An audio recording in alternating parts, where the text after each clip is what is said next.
দীঘা বেড়াতে গিয়ে মাছ কিনে এনেছিলাম। আমার কর্তামশাই বলেছিলেন তোমায় কিচ্ছু করতে হবে না, বাজার থেকে কেটে আনবো। সেই মতো ফ্রিজেতেই রাখা ছিল, প্রায় 20-25 দিন তো হবেই, পড়েই আছে। যেদিন মিস্টারকে বলি বাজারে নিয়ে যাবো কাটার জন্য, আজ নয় কাল, আজ নয় কাল, এইভাবে করতে করতে প্রায় 20 দিন হয়ে গেছে। এবার তো আমি ভাবলাম দেখি, আমি কোনো দিনও মাছ কাটিনি, মানে বাজার থেকে কিনেই আনা হয় মাছ, সেরকমভাবে কাটা হয় না। আর একটা আমার কাছে বঁটি আছে, জানো তো, বঁটিটা কিছুদিন আগেই ধার দিয়ে এনেছে, যেহেতু মা এসেছিল। কারণ মা হচ্ছে ছুরিতে সবজি কাটতে পারে না, মা এলে চুপচাপ বসে থাকে না, বলে দে আমি সবজি কেটে দেবো।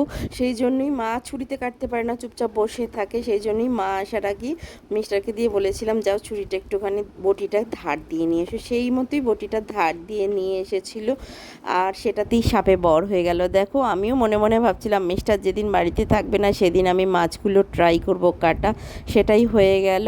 মিস্টার আজকে নেই, কাজের সূত্রে মিস্টার বাইরে গেছে। আর হাতে অনেকটা সময় আছে, রান্নার অতটা ঝামেলা নেই, তাই এই মাছগুলো নিয়েই বসেছি। আর কথা বলতে বলতে পম্পেন মাছগুলো কাটা হয়ে গেছে, ইলিশ মাছটারও আঁশ ছাড়ানো হয়ে গেছে। চলো ইলিশ মাছটা এখন কাটছি আমি। আর বাজার আমি মোটামুটি যেতাম মিস্টারের সঙ্গে, বা আম্মা যখন ছোট ছিল স্কুলে যেতাম, তখন আমি মাছ কাটা বেশ দেখেছি। প্রত্যেকটা মাছওয়ালায় কি সুন্দর মাছ কাটতো, সেইটা তো দেখেছি, সেটা তো একটা এক্সপিরিয়েন্স আছে, সেটার বশ করেই সেটাই মাছ কাটতে লেগে গেছি। তোমরা বলবে বাঙালি মেয়ে মাছ কাটতে পারো না, তা নয়, সেরকমভাবে কোনোদিনও কাটা হয়নি, আসলে কাটা মাছই আসে যেহেতু বাড়িতে। এই দেখো, ফাইনালি অনেক যুদ্ধ করার পর আমার মাছ কাটা কমপ্লিট হয়ে গেছে। ইলিশ মাছগুলো এবার গুছিয়ে রাখছি সুন্দর করে, তারপরে ধুতে হবে। আর পমফ্রেট মাছগুলোও কাটা হয়ে গেছে।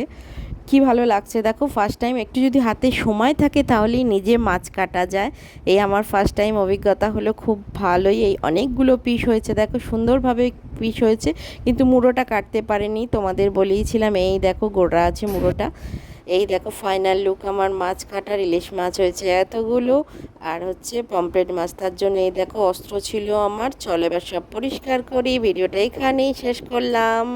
টাটা।